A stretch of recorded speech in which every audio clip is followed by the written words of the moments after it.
देख रहे हैं अपना चैनल जीएस स्पार्क। मैं जीएस एक्सपर्ट शशि भूषण सिंह एक बार फिर स्वागत करता हूं आपके अपने चैनल जीएस स्पार्क पे। दोस्तों, आज का जो मेरा टॉपिक होगा, आज का बहुत बेहतरीन टॉपिक है जिसको कहा जाता है राज्यों का पुनर्गठन। ना बहुत सारे कोचिंगों में तो पढ़ाया ही नहीं जाता है, थोड़ा सा टफ टॉपिक है तो लोग इसको पसंद कम करते हैं, लेकिन ये अपने आप में एक ऐसा टॉपिक है जहां से 15 प्रश्न बनते हैं और लगातार किसी भी एग्जाम में यहां से 100% कहीं ना कहीं प्रश्न देखने को मिलता है। मतलब संभावना यहाँ पे ज़्यादा होती है।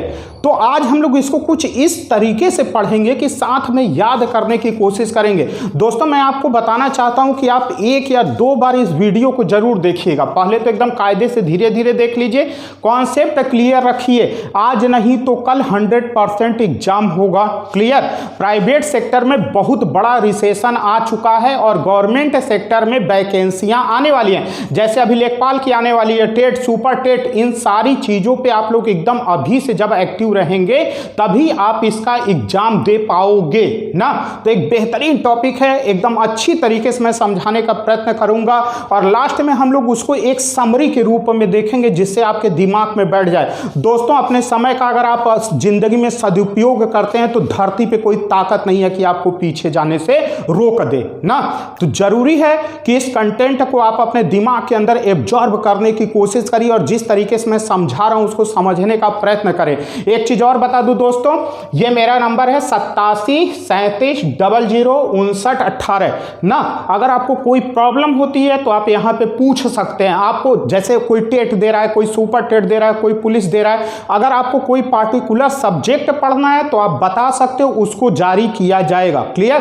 तो ये मेरे ऑफिस का नंबर है और ये गौरव सर का नंबर है, ठीक है, 630710 ठीक 2226। इसको भी आप नोट कर लीजिए, क्योंकि अगर आपको जीएस से रिलेटेड कोई भी प्रश्न पूछना है तो ये दोनों नंबर आपके लिए हमेशा अवेलेबल रहते हैं ना।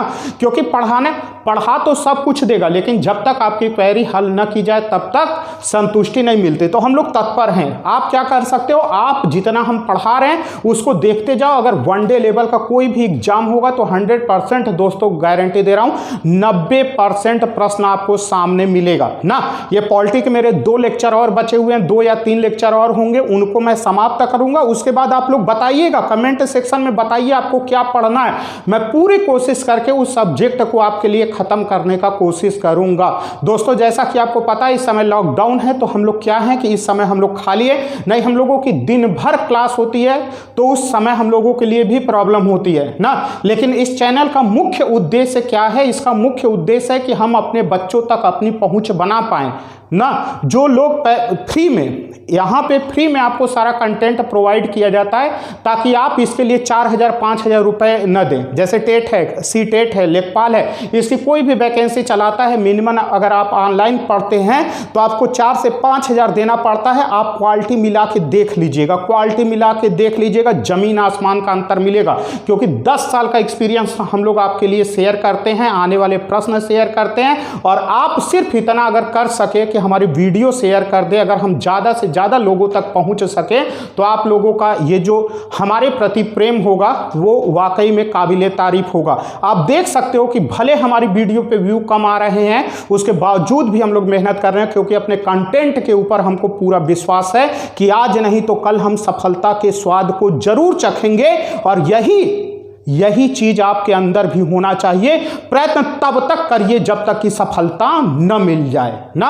अगर प्रयत्न करना छोड़ दिए तो इस चीज का 100% गारंटी है, जिंदगी में कभी सफल नहीं हो सकते और रास्ता बदलने वाला कभी अपनी मंजिल तक नहीं पहुंच सकता। याद रखना दोस्तों। तो आपका समय न लेते हुए, क्योंकि बहुमूल्य समय है आपका, मैं तुरंत आता हूं। आज मैं पढ़ाऊंगा आप लोगों को राज्यों का पुनर्गठन। दोस्तों, लास्ट तक वीडियो देखना, मजा आ जाएगा कसम से।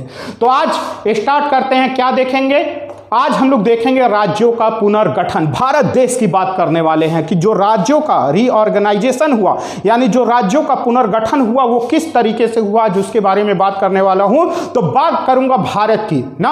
आप सभी लोगों को पता है भारत क्या है। हमारे भारतीय संविधान के अनुच्छेद 1 में बताया गया है, India that is Bharat shall be union of state, यानी भारत अर्थात इंडिया राज्यों का संघ है। भारत अर्थात इंडिया राज्यों का संघ है।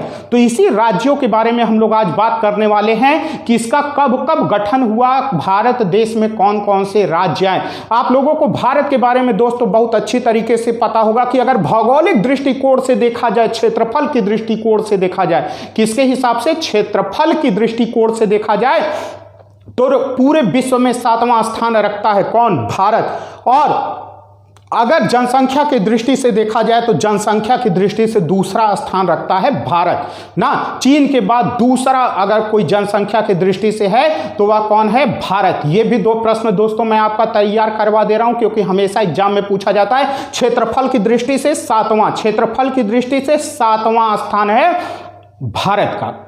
और पूछेगा जनसंख्या, जैसा आप लोगों को पता है 15 अगस्त 1947 को भारत देश को आज़ादी मिली, और आज़ादी के बाद इतने बड़े देश का संविधान का निर्माण करना और उस देश के संविधान को लागू कराना, यही हमारे भारत देश के लिए सबसे बड़ी उस समय क्या थी, चुनौती थी। और 26 जनवरी 1950 को हमारे भारत देश का संविधान लागू किया गया। और जब हमारे देश का संविधान लागू किया गया तो हमारे संविधान में 1950 में 4 तरह के राज्यों की बात की गई थी, जिनको 4 भागों में बांटा गया। कितने भागों में बांटा गया दोस्तों, 4। 1950 में कितने तरह के राज्य थे, 4। इनको क, ख, ग और घ श्रेणी में रखा गया। कितने श्रेणी में रखा गया, क, ख, ग, घ। और इससे पहले ही 1948 में ना, 1948 में राज्यों का फिर से पुनर्गठन करने के लिए एक आयोग बना दिया गया था।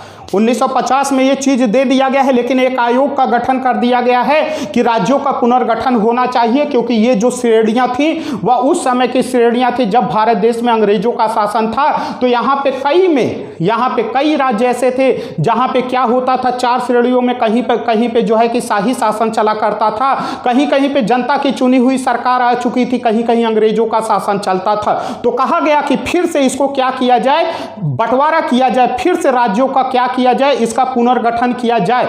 और इसीलिए भाषा के आधार पे दोस्तों, भाषा के आधार पे राज्यों को बनाने की मांग क्यों की गई, क्योंकि यह माना गया कि अगर भाषा के आधार पे राज्यों का पुनर्गठन करेगा तो प्रशासन और जनता का संबंध आपस में बना रहेगा। किसका, जनता का। और प्रशासन, जब साधारण बोलचाल की भाषा होगी तो दोनों आपस में अच्छी तरीके से बात करेंगे। पता चला अंग्रेजी शासन पद्धति को लागू कर दिए हैं तो वहां पे काम कर पाएगा नहीं। इसी वजह से भाषा कहा जाता है कि आदमी की अभिव्यक्ति करने का सबसे आसान और सबसे सरल तरीका है। हम अपने हाव भाव को, अपनी भावनाओं को दूसरे तक कैसे पहुंचाते हैं, भाषा के माध्यम से। हमारी आवाज बता देती है कि हमारे दिल में इस समय क्या चल रहा है किसी के प्रति। तो भाषा के आधार पर राज्यों के पुनर्गठन की मांग की गई। और एस.के. धर 1948 की बात बता रहा हूं दोस्तों। एस.के. धर यही इलाहाबाद उच्च न्यायालय में न्यायाधीश थे, लेकिन सेवानिवृत्त न्यायाधीश हो गए थे। 4 सदस्यों की कमेटी का गठन किया गया और कहा गया, फिर से सुन लीजिए आराम से, 1948 में एस.के. धर 4 सदस्यीय, कितने सदस्य, 4 सदस्यीय आयोग का गठन किया गया।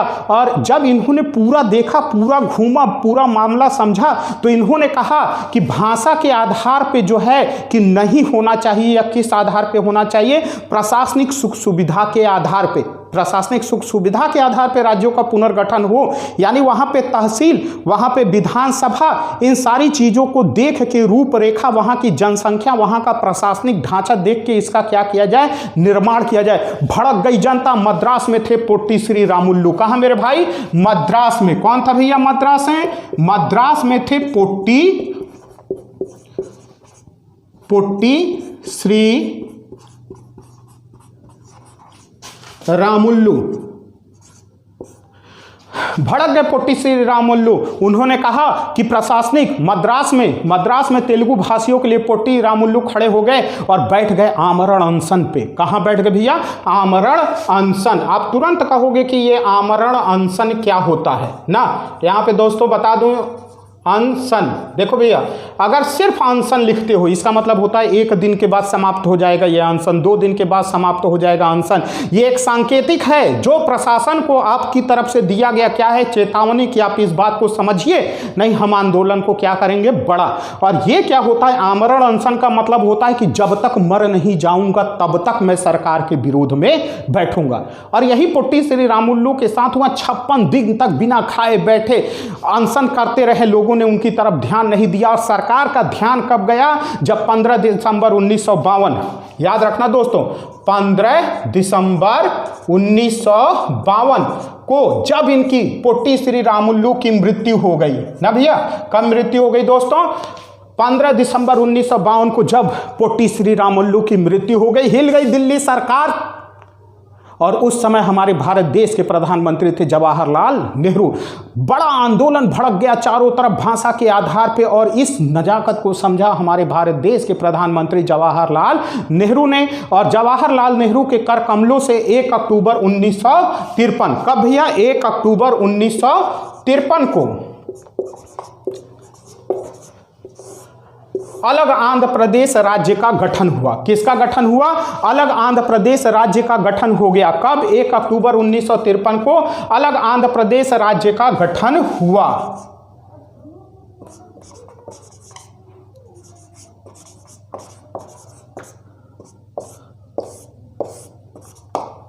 अब आंध्र प्रदेश, तो इस तरीके से भाषा के आधार पे, किस आधार पे?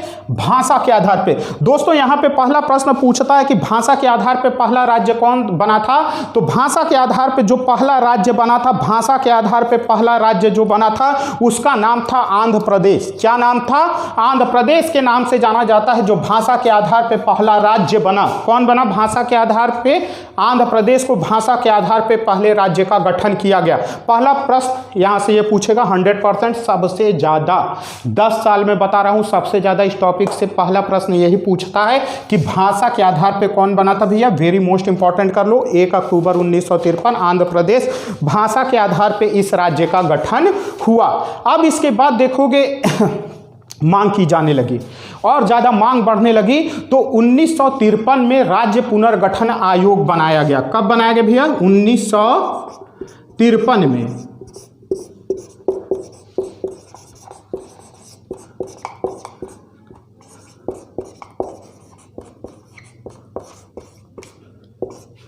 कब बनाया गया? 1953 में राज्य पुनर्गठन आयोग बनाया गया। इसके अध्यक्ष थे फजल अली।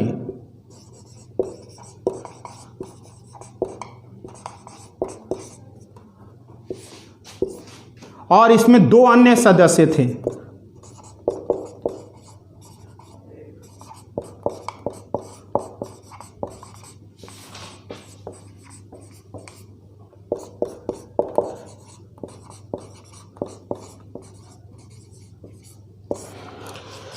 याद रखना मेरे भाई, बार बार ये प्रश्न आया। अगला प्रश्न, राज्य पुनर्गठन आयोग कब बना था? राज्य पुनर्गठन आयोग बना कब बना भैया?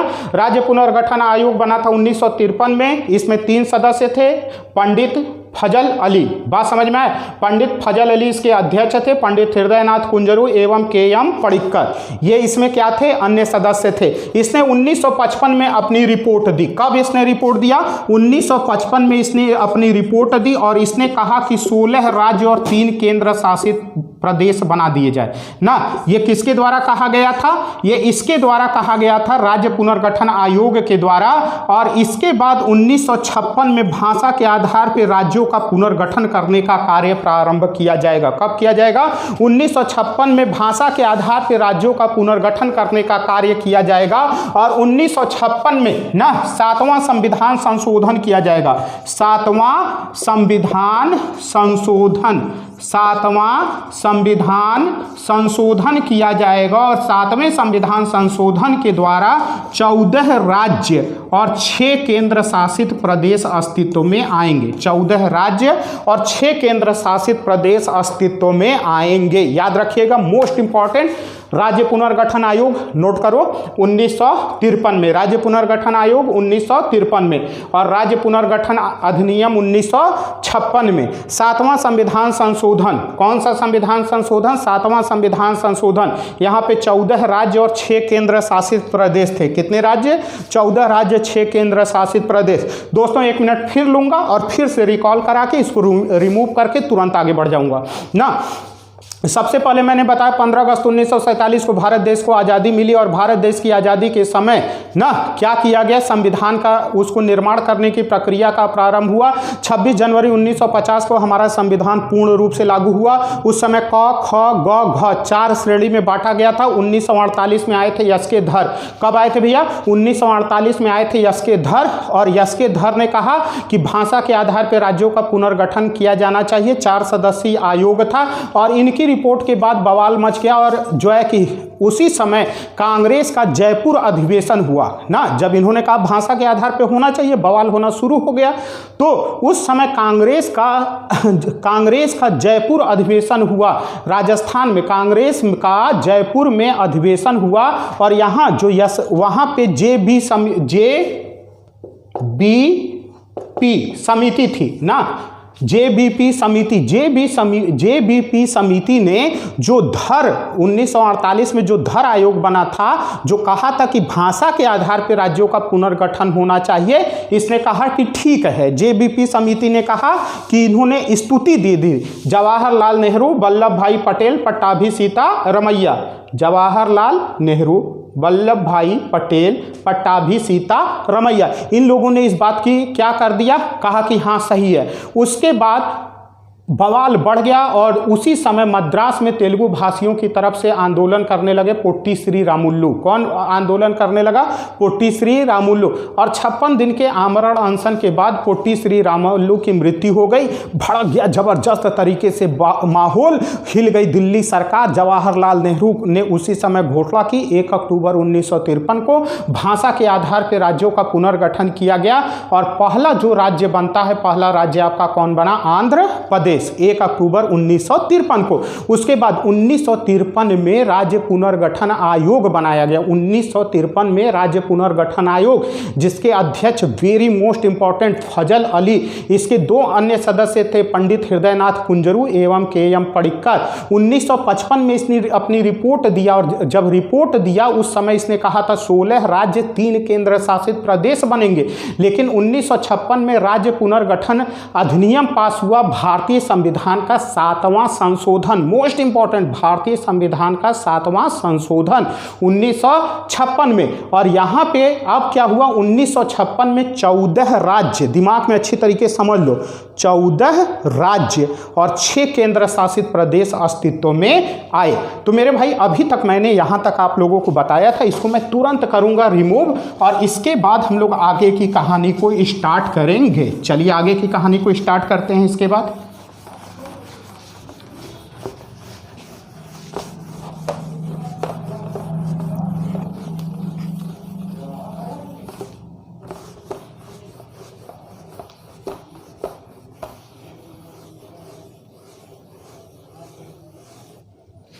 अब इसके बाद जैसे ही आप लोग दोस्तों आगे बढ़ोगे, आप देखोगे यहाँ पे 19 ये दादर नगर हवेली, दादर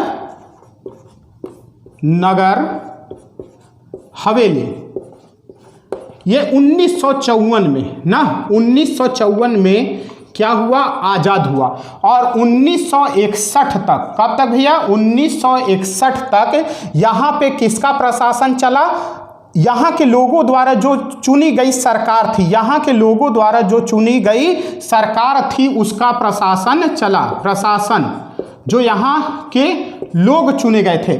उसके बाद दादर नगर हवेली को क्या किया गया? 1961 में ना, 1961 में 10वां संविधान संशोधन किया गया और इसको संघ राज्य क्षेत्र में शामिल किया गया। संघ राज्य क्षेत्र, संघ राज्य क्षेत्र में शामिल किया गया। चलिए एक कदम आगे बढ़ते हैं ना। अब हम लोग देखेंगे दादर नगर हवेली। दादर नगर हवेली क्या हुआ? 1954 में इसको आज़ादी मिली और 1954 में आज़ादी मिली तो 1961 तक वहाँ ये लोग क्या किए? स्वशासन चलाए। क्या चलाए? स्वशासन, यानी वहाँ की जनता, जो चुनी हुई जनता थी, उन लोगों ने अपना प्रशासन चलाया। लेकिन 1961 में भारतीय संविधान में 10वां संशोधन किया गया। कब किया गया? 1961 में 10वां संशोधन किया गया और इसको दादर नगर हवेली को संघ राज्य क्षेत्र में शामिल कर दिया गया। उसके बाद 1954 में फ्रांस सरकार ने अपनी सभी बस्तियां, कब भैया 1954 में फ्रांस सरकार ने, याद रखना 1954 में फ्रांस सरकार ने अपनी सभी बस्तियां यमान, चंद्रनगर, केरीकल,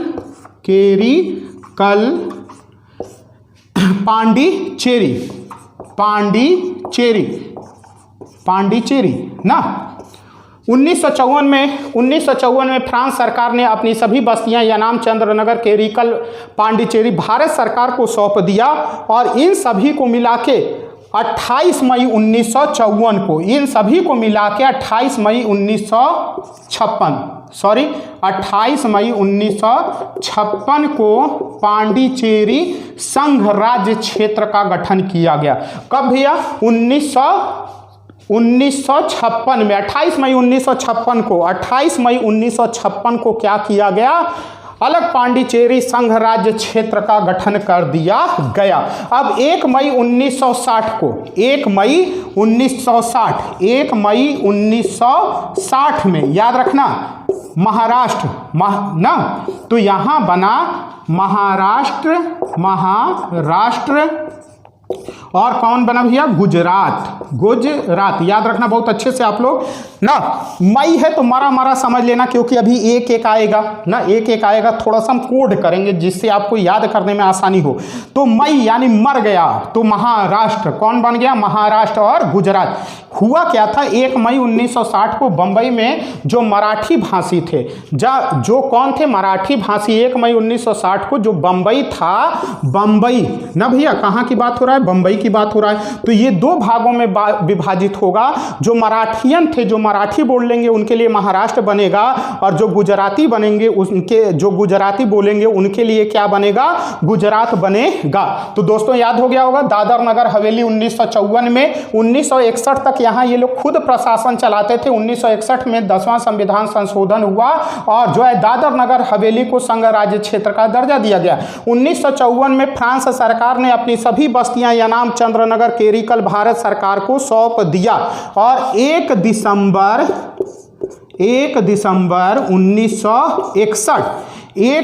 1961 को असम का विभाजन हुआ। असम का विभाजन हुआ और जो नागा विद्रोही थे उनके लिए बनाया गया नागालैंड। क्या बनाया गया भैया, नागालैंड बना। ठीक है, नागालैंड की स्थापना की गई। 1 दिसंबर 1961 को कौन बना, नागालैंड। चलिए तो इसको रिमूव कर देते हैं। फिर से खोपड़ी में थोड़ा सा समझना ना, नागा लोग क्या जलाते हैं, दिया। नागा लोग क्या जलाते हैं, दिया जला के हर जगह घूमते रहते हैं। तो याद रखना, एक इसमें भी है, बंबई मर गया यार, बंबई को याद रख लो, मर गया। बंबई में इस समय देख रहे हो ना, लोग मर रहे हैं, तो मरा याद रखना। 1 मई 1960 को महाराष्ट्र एवं गुजरात हो जाएगा ना। 1 मई 1960 में असम में जो है नागालैंड, नागा लोग क्या जलाते हैं, दिया, क्योंकि एक इसमें भी है, एक इसमें भी है। तो 1 दिसंबर 1961 को याद रखना, असम और कौन बनेगा, असम से विभाजित होके नागा विद्रोहियों के लिए बनेगा नागालैंड। किसके लिए मेरे भाई, नागा विद्रोहियों के लिए बनेगा नागालैंड। उसके बाद जैसे ही आप देखोगे 1 नवंबर 1966, याद रखना भैया, नया ना, अभी तो बंबई मर गया था, वहां पे क्या जला दिए थे, दिया। 1 मई 1960 को बंबई बना लिए थे ना, और जो है कि 1 दिसंबर 1963 को क्या बना लिए थे, नागालैंड बना लिए थे ना। अब 1 नवंबर 1966 इसमें कौन बनेगा, पंजाब ना भैया, पंजाब और हरियाणा, पंजाब और हरियाणा का निर्माण करेंगे।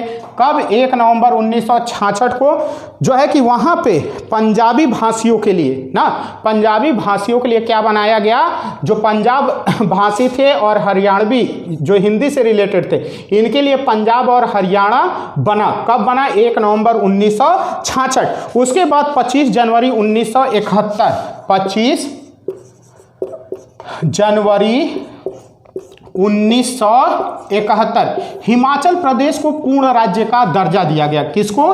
हिमाचल प्रदेश को पूर्ण राज्य का 25 जनवरी 1971 को हिमाचल प्रदेश को पूर्ण राज्य का दर्जा दिया गया। 21 जनवरी 1972 21 जनवरी 1972 को मणिपुर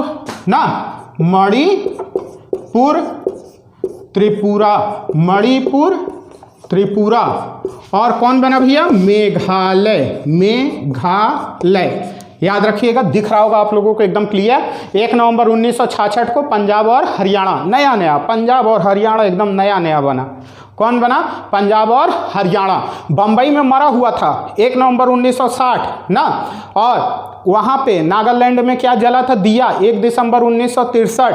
और यहाँ पे पंजाब और हरियाणा नया 1 नवंबर 1966 पंजाब और हरियाणा।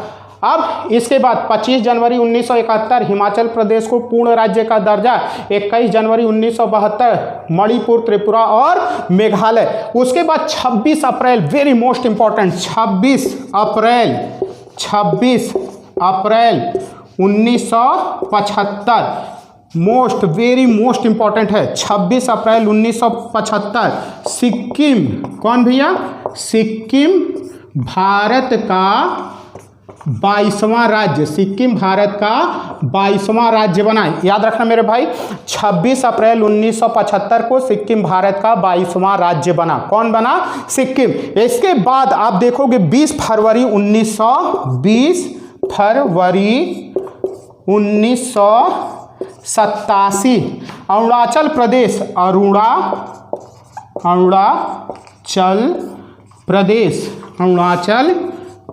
और कौन भैया? मिजोरम ना। यहाँ पे याद रखना, यहाँ गड़बड़ाता है, लड़का कंफ्यूजन का शिकार हो जाता है। 21 जनवरी 1972 में ये मेघालय और मिजोरम को एकदम कॉन्सेप्ट क्लियर रखना। 20 फरवरी 1987 को ना अरुणाचल कहाँ चल? मिजोरम अरुणाचल ना। जैसे कि एक लड़की का नाम है, उसका नाम है अरुणा, एक लड़का कह रहा है अरुणाचल, कहाँ चल? मिजोरम ना, मिजोरम। अरुणाचल कहाँ चल? अरुणाचल कहाँ चल? मिजोरम। तो याद रखना 21 जनवरी 1972 को मणिपुर, त्रिपुरा, मेघालय। 21 जनवरी 1972 मणिपुर, त्रिपुरा, मेघालय। मोस्ट इंपॉर्टेंट, ये तो भूलना ही नहीं है ना। 26 अप्रैल 1975 सिक्किम भारत का 22वां राज्य बना। 20 फरवरी 1987 को अरुणाचल प्रदेश और मिजोरम बना ना भैया। अब इसके बाद 20 फरवरी 1987 हो गया। अब हम लोग जैसे ही आगे बढ़ेंगे, अब हमको एक लाइन से मिलेगा यार, देखना की ज़रूरत ही नहीं है, एकदम खोपड़ी के अंदर 1 नवंबर, 9 नवंबर और 15 नवंबर, 1 नवंबर, 9 नवंबर और 15 नवंबर। और सब क्या है? 2000। 1 नवंबर 2000 छत्तीसगढ़। 9 नवंबर 2000 ना, ये क्या है? उत्तराखंड। और ये क्या है? 15 नवंबर 2000, ये क्या है? झारखंड ना। 2 जून 2014 तेलंगाना। हैदराबाद से कट के अलग हुआ तेलंगाना। तो यहाँ पे फिर से एकदम पहले तो हम इधर ये सब छोड़ दोगे का है ना। 2 चीज़ याद रखना, 1 नवंबर, 9 नवंबर, 15 नवंबर, 1 नवंबर, 9 नवंबर, 15 नवंबर, 2000 सब में है ना। और कोड याद कर लो दिमाग में, 36 उत्तर झार ना, इतना याद रखना। हमेशा क्या होता है? सबसे पहले 36 का आंकड़ा ना, तो 36, उसके बाद उत्तर, उसके बाद झार। लास्ट वाले को तो झार देना उठा के, जो बचा खुचा रहेगा, जैसे 3 राज्य हैं 2000 में बने हुए हैं, तो एक को तो उठा के झाड़ देना, वो चला जाएगा नीचे झारखंड, इसका तो कॉन्सेप्ट है खत्म। और पहले क्या होता है, लड़ाई होता है तो 36 तरह के प्रश्न उठते हैं, तो उसका दिया जाता है उत्तर। तो याद रखना, पहले 36, उसके बाद उत्तर, उसके बाद झारखंड। 2 जून 2014 को तेलंगाना, 2 जून 2014 को कौन बनेगा, तेलंगाना। आने वाले प्रश्न पे तुरंत बात करेंगे ना। जब हमारे भारत देश को आज़ादी मिली तो हमारे भारत देश को कितनी श्रेणियों में बांटा गया था, 4। क, ख, ग, घ। धर आयोग कब बना था, 1948। इसके धर कौन थे, इलाहाबाद उच्च न्यायालय के सेवानिवृत्त न्यायाधीश ना। उसके बाद कांग्रेस के जयपुर अधिवेशन में कौन कौन शामिल था, JBP, जवाहरलाल नेहरू, वल्लभ भाई पटेल, पट्टाभी सीतारमैया। भाषा के आधार पर पहला राज्य कौन बना, 1 अक्टूबर 1953। भाषा के आधार पर कौन व्यक्ति था जिसकी मृत्यु हुई थी राज्यों का पुनर्गठन का मांग करते समय, पोट्टी श्री रामुलु। पोट्टी श्री रामुलु की मृत्यु 56 दिन के आमरण अनशन के बाद 15 दिसंबर 1952 को हुई। कब हुई, 15 दिसंबर 1952 को। भाषा के आधार पर पहला राज्य कौन बना, भाषा के आधार पर पहला राज्य बना था आंध्र प्रदेश। कब बना, 1 अक्टूबर 1953। राज्य पुनर्गठन आयोग कब बना, 1953। और अधिनियम पूछेगा तो 56। यहाँ दिमाग में बैठा लेना, नहीं दोनों एक ही समझते हैं लड़के और जाते हैं गोला बना के चले आते हैं। 1 अक्टूबर 1953 को ये राज्य पुनर्गठन आयोग, और एक जो है कि 1953 में राज्य पुनर्गठन आयोग और 1956 में राज्य पुनर्गठन अधिनियम, 7वां संविधान संशोधन ना। 1954 में फ्रांस सरकार ने अपनी सभी बस्तियां यनाम, चंद्रनगर, पांडिचेरी, केरल कर भारत सरकार को सौंप दिया। इन सबको मिला के 28 मई 1956 को अलग पांडिचेरी संघ राज्य क्षेत्र की स्थापना की गई। राज्य पुनर्गठन आयोग के अध्यक्ष कौन थे, फजल अली। कौन थे, फजल अली। इसके 2 अन्य सदस्य कौन थे, पंडित हृदयनाथ कुंजरू एवं KM पडिक्कर। मैं सिर्फ आने वाले प्रश्न पे टारगेट कर रहा हूँ, याद रखना। अगर पूछेगा कि बम्बई का विभाजन कब हुआ, 1 मई 1960। असम को विभाजित करके नागालैंड कब बना था, 1 दिसंबर 1963। पंजाब का गठन कब हुआ, पंजाब और हरियाणा का 1 नवंबर 1966 को बना था। 22वां राज्य सिक्किम कब बना था, 26 अप्रैल 1975 ना। 26 अप्रैल 1975 में कौन बना था, सिक्किम। उसके बाद यहाँ एकदम एक लाइन से याद रखना, 1 नवंबर 2000 छत्तीसगढ़, 9 नवंबर 2000 उत्तराखंड, 15 नवंबर 2000 झारखंड ना, 2 जून 2014 तेलंगाना ना। इतनी बात समझ में आई, वेरी गुड। तो आप लोगों को ये टॉपिक जाहिर सी बात है समझ में आया होगा। दोस्तों अगर हमारी वीडियो आपको पसंद आती है तो इसको लाइक करिए, शेयर करिए, सब्सक्राइब करिए, और जो हम लोग मेहनत कर रहे हैं हम लोगों को भी जरा सा लगे कि आप हमारा सहयोग कर रहे हैं। धन्यवाद दोस्तों।